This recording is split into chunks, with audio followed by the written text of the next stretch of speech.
TV Batuíra Portugal. Para lá do amanhã.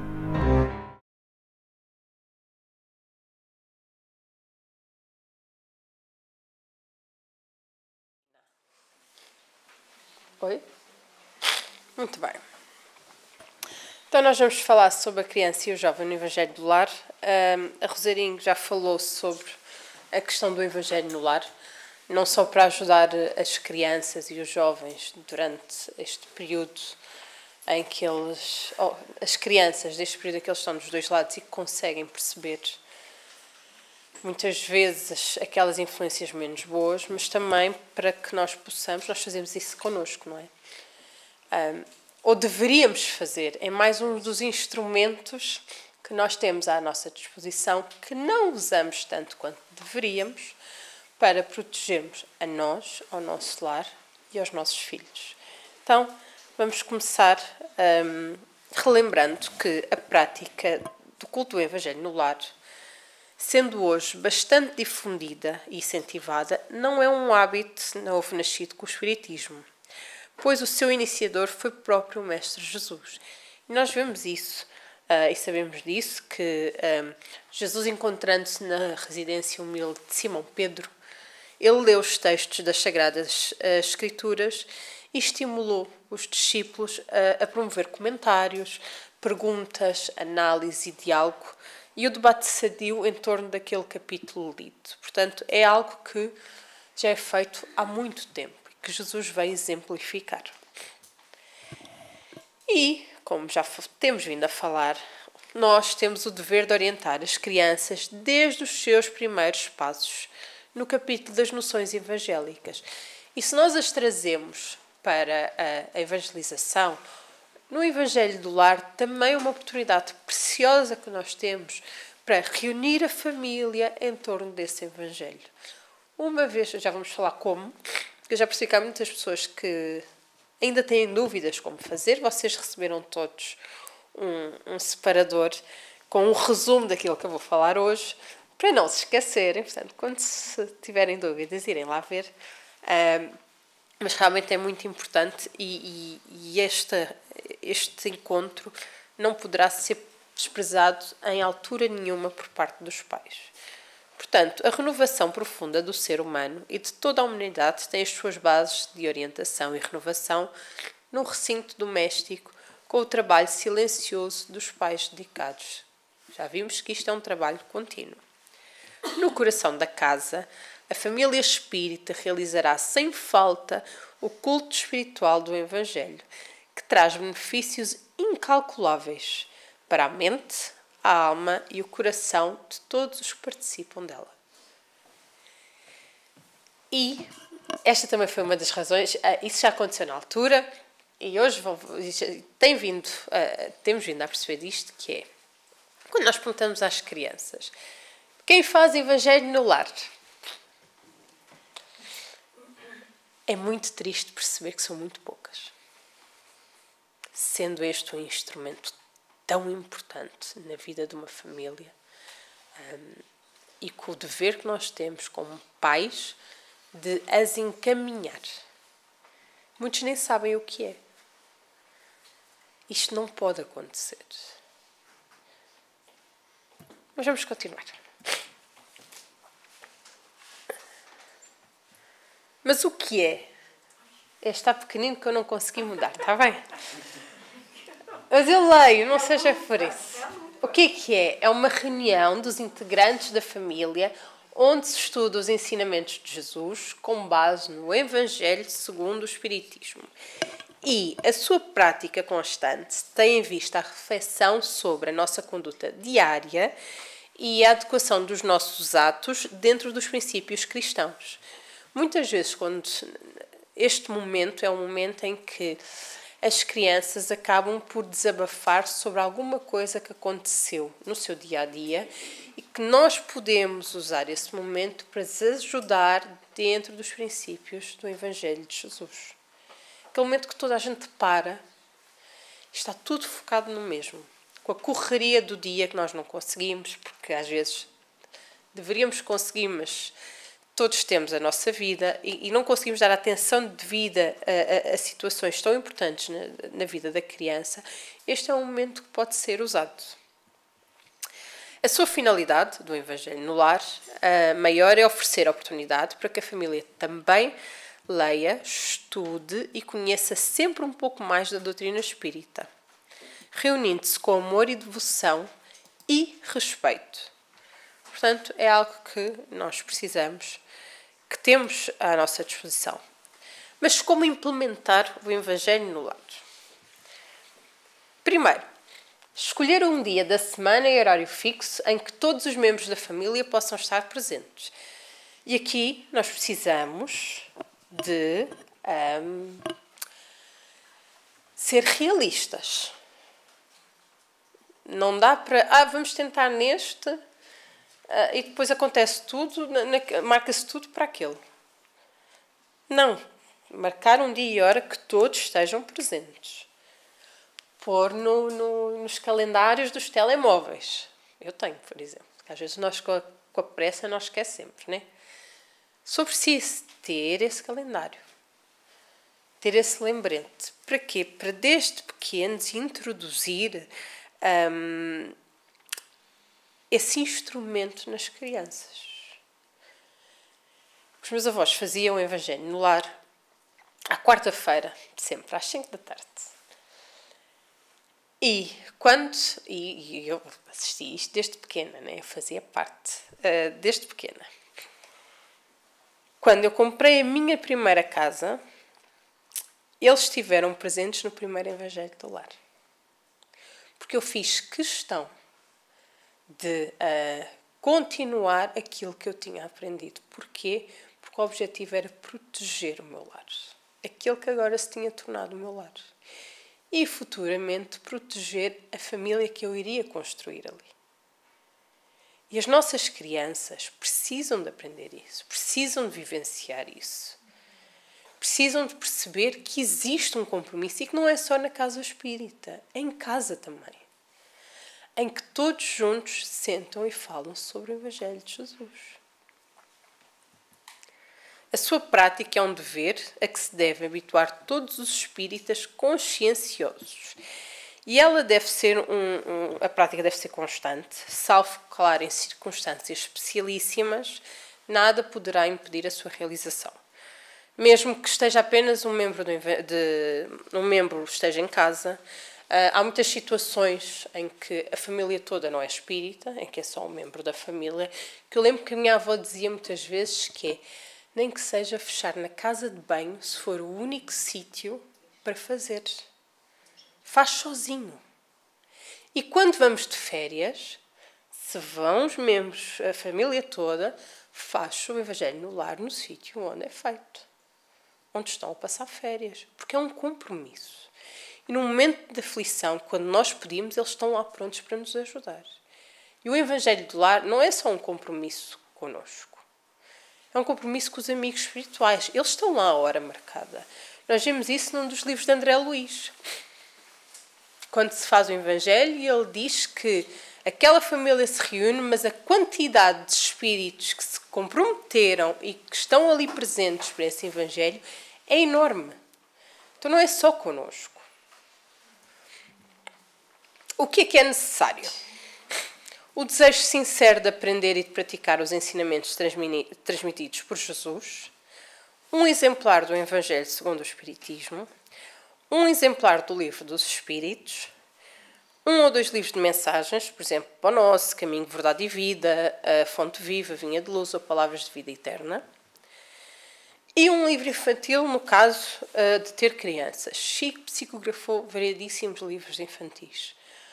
Temos agora uma coleção muito interessante da Turma da Mónica, que também pode ser usado para as crianças. E a partir do momento, nós como pais, nós temos que transformar ou adaptar este momento para as crianças, para que elas se sintam que também fazem parte disto, também há um momento para elas. Eu lembro que eu ficava, por acaso não era um livro espírita, mas é um livro de histórias. Eu ficava sempre expectante para ver quando é que chegava o momento das histórias, porque era algo que era adaptado a mim, que eu percebia. Claro que todas aquelas lições elas vão entrando, porque vão calhando várias vezes. Mas era algo que estava adaptado a mim. Então eu tinha vontade de vir. Tal como as crianças querem vir para as casas espíritas, não vêm para a palestra porque ainda não está adaptado a elas, mas vêm todas contentes para a evangelização. Porque é o estudo da doutrina espírita adaptado a elas, ao entendimento delas. Elas sentem-se importantes, sentem-se que fazem parte daquela reunião. Antes do início do Evangelho no Lar, é sempre bom, não é mandatório, mas é sempre bom pôr aquela musiquinha instrumental, suave, com baixo, para ir preparando o ambiente, porque ajuda a melhorar o ambiente psíquico. Também se deve pôr uma jarra, ou se quiserem uns copinhos, com água, para ela ser fluidificada pelos amigos espirituais, como é feito aqui na sala de passe, e depois é ingerida no final da reunião. Olhem, este está pequenino, não consegui me dar, desculpem, só tive um intervalo. Primeiro, prece de abertura, que deve ser seguida mentalmente por todos. Um pai ou a mãe fazem a prece de abertura. Esta oração é simples, é feita com o coração, onde nós conversamos com Jesus, expomos os nossos propósitos para a realização do Evangelho, pedindo a sua companhia, a companhia dos amigos espirituais, e solicitando forças para aquilo que nós já falámos, a nossa reforma íntima. Depois temos Livro dos Espíritos. Devem ser lidas 2 perguntas, aberto ao caso, está bem? O Evangelho, também aberto ao caso, lido um item. E depois temos o Livro das Mensagens, também poderá ser lido uma passagem. Neste termo, também tem a criança. Eu tenho lá uma criança assim, agora sou eu. Porque também quero ser o livro que se senta. E isto é cultivado desde pequenos. Agora é a minha vez. Elas podem não ler, mas elas ficam muito felizes por verem que os pais abrem o livrinho delas e leem com elas. Como eu vos disse, faz parte. Depois, fazer comentários. Pode ser feito por quem desejar. Depois da leitura, podem comentar resumidamente e em voz alta aquilo que compreenderam do texto lido. Muitas vezes as crianças têm perguntas, explicar a maneira para que elas percebam o que é que foi falado. Sempre que atenção que estes comentários não devem dar aso a qualquer discussão, está bem? Não vão começar ali a debater e a desviar-se do seu fim para que não se estabeleça uma perturbação vibratória. Depois as vibrações. Estas são feitas por um dos presentes. Os restantes, em união de pensamento, concentram-se em Jesus e acompanham mentalmente essas vibrações. E o que são estas vibrações? São doações de energia feitas através do pensamento em favor dos nossos irmãos. Um membro da família deve dizê-las em voz alta para que todos ouçam e, mentalizando Jesus, vibrem. E o que é que nós podemos, às vezes é uma dúvida grande, o que é que nós podemos falar nas vibrações? Podemos pedir pelos casos que na altura estejam a preocupar os participantes ou a sociedade, pela compreensão fraternal entre todas as religiões, pela reabilitação dos presos, pela proteção aos idosos e às crianças abandonadas, pelo restabelecimento da harmonia nos lares em desequilíbrio, pela iluminação dos espíritos que sofrem, por aquele lar que ali está, por aqueles membros da família, por alguma situação que naquela semana vai ser importante, ou até mesmo que seja necessário a ajuda, pedir. Lá ontem falámos, não foi ontem, mas pedir e obtereis é muito importante. Entre outras coisas. Temos várias. Também não ser uma coisa muito longa, não é? Pedir pela casa espírita, pelas tarefas, também é muito importante. Todos nós estarmos sintonizados, porque não nos podemos esquecer que a casa espírita é de todos. Todos nós fazemos parte dela. Não é por acaso que existe o mural ali fora da árvore com as mãozinhas dos trabalhadores. Porquê? Houve 2 corações que se propuseram a fundá-la. Mas o trabalho da Casa Espírita hoje é de todos nós. Daqueles que vieram e ficaram, daqueles que vieram e foram e daqueles que estão para vir. Então, todos nós temos que vibrar pelo mesmo. Temos que considerá-la como nossa casa. Tratá-la como nossa casa. com todo o amor e o carinho que nós tratamos. Depois, temos a prece de encerramento, agradecendo a Deus, a Jesus, aos mentores espirituais, as bênçãos recebidas e pedindo que a semana que aí vem possa ser uma semana proveitosa. Quais são as recomendações? E há recomendações importantes. A duração pode oscilar mais ou menos entre 15 a 45 minutos.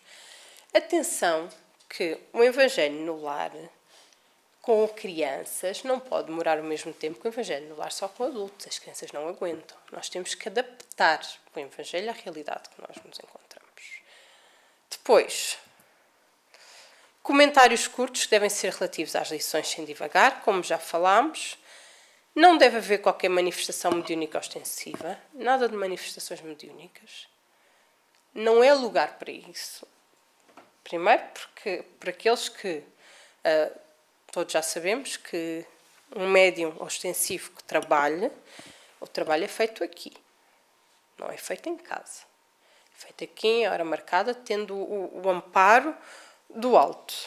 Até porque nem se devem realizar sessões de desenvolvimento mediúnico, nem de desobsessão no ambiente familiar, isso já sabemos. Até porque os lares não estão de todo preparados para este tipo de trabalho. E, antes de passarmos para as crianças propriamente ditas, só para nós percebermos, ontem eu falei que cada um de nós tem pelo menos 4 amiguinhos, né, que andam connosco. Que muitas vezes entram na nossa casa.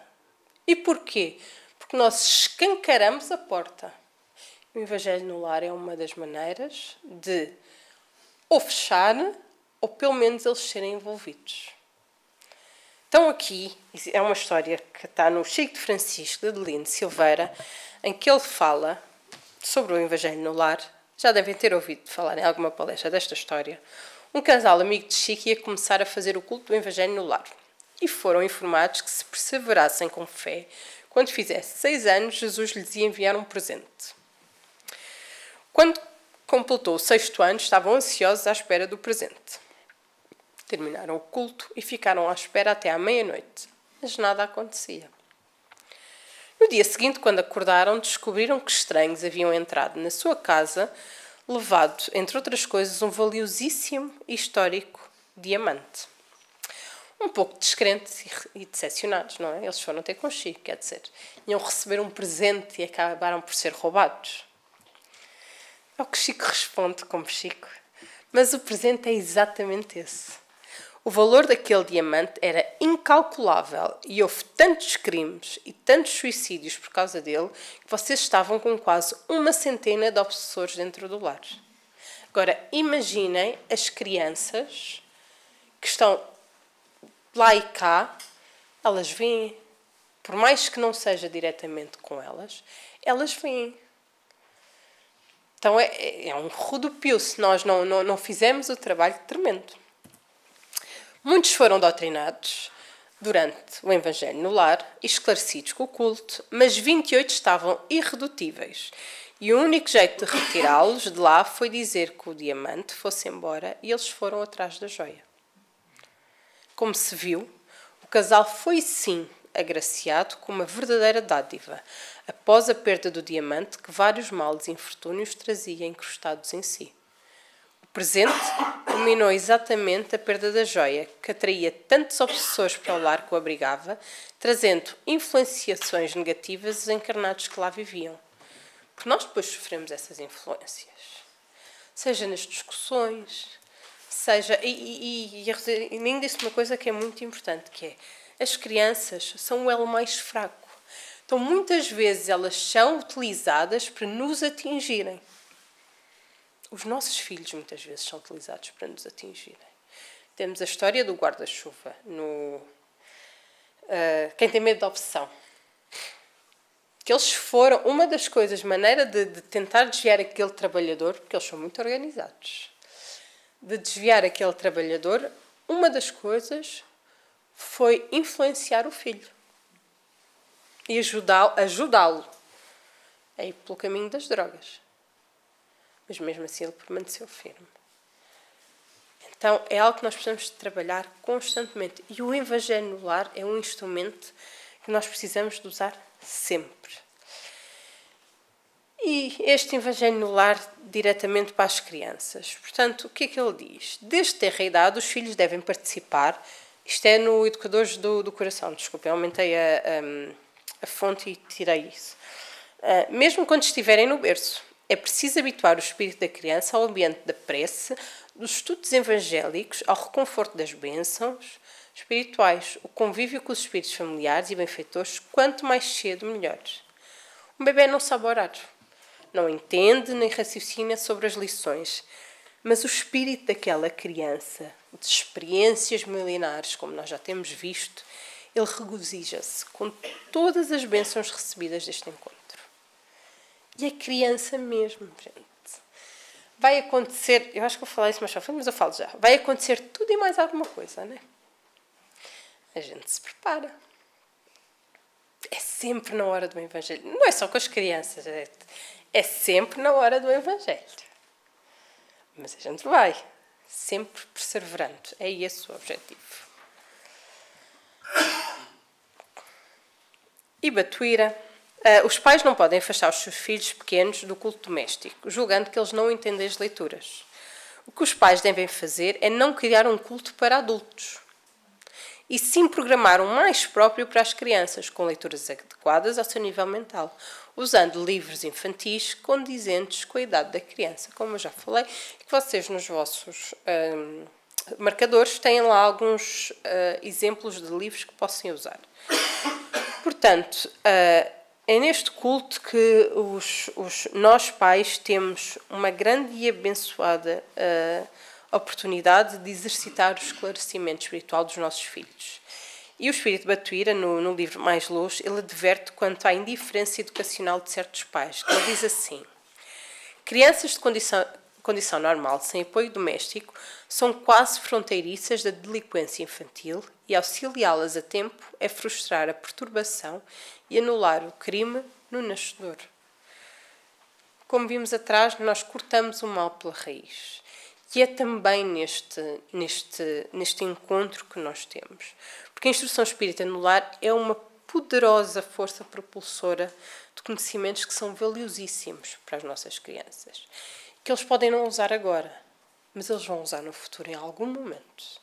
Não nos esqueçamos que os nossos filhos, nós estamos a plantar uma semente que pode dar frutos daqui a 1, 2, 3 anos, mas também pode ser daqui a 30. Mas a semente está lá plantada e em algum momento ela vai florescer. Podem ter a certeza disso. E eu digo-vos, como criança que nasceu no meio espírita, qualquer ensinamento nós usamos. E muito grata eu sou por ter tido a oportunidade de, desde pequena, poder ter acesso a estes ensinamentos. Porque, de acordo com as fases que eu ia atravessando, eu tinha a consciência das coisas que aconteciam. Muitas vezes não segui o melhor caminho, mas tinha consciência plena. Eu sabia que não estava aí pelo melhor. Mas fomos aprendendo, não é?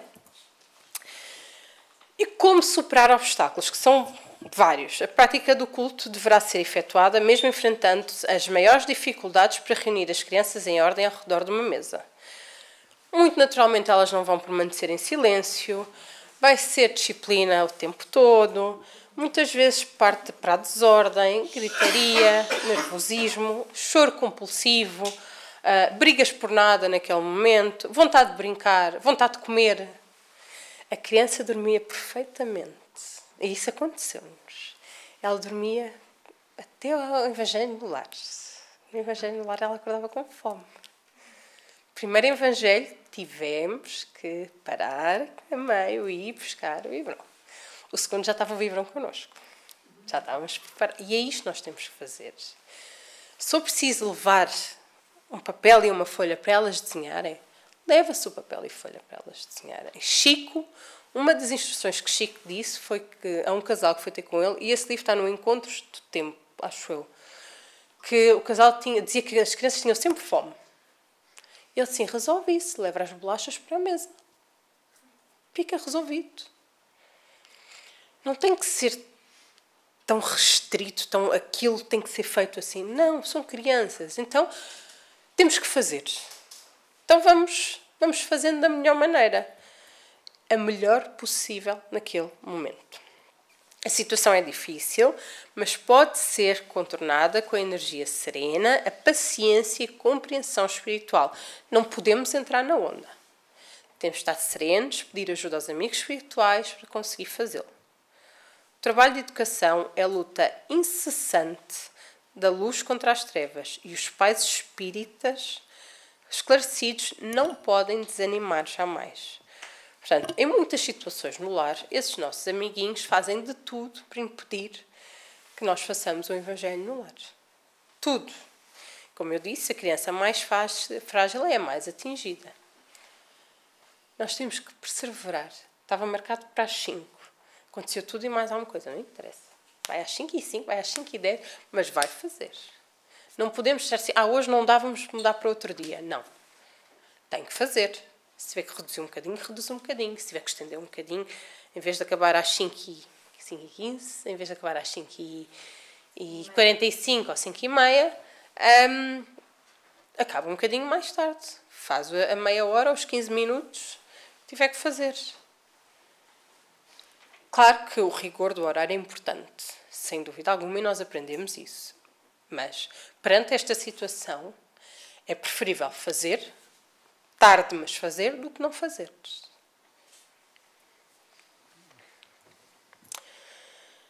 E como eu disse que era... Vamos acabar mesmo? Eu trouxe neste livro, o Evangelho do Lar à Luz do Espiritismo, da Maria T. Compri, temos um textinho que diz assim: a Escola do Eterno Bem, que diz-nos assim: em dia e hora marcada, não precisa parece longa e decorada, nem práticas exteriores, apenas abra o Evangelho, estenda a mensagem da fé, enlaça a família e ore.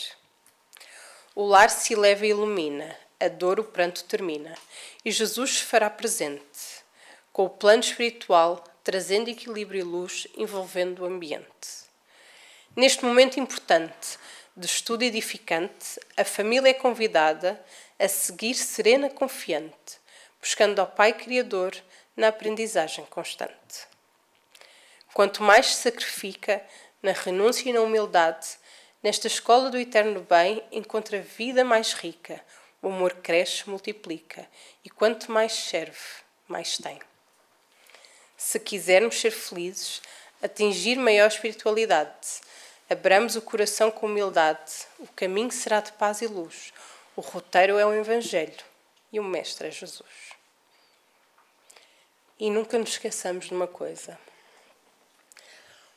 Por mais difícil que pareça, mais difícil que seja, existe uma frase que me foi entregue há muito tempo e que ficou comigo para sempre, de Eurípides Barçanufo, que diz assim: não vos sintais sozinhos na luta, estamos convosco e seguiremos ao vosso lado.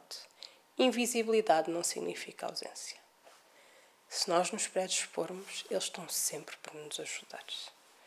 Não estamos sozinhos, mas temos que nos ajudar para o céu nos ajudar.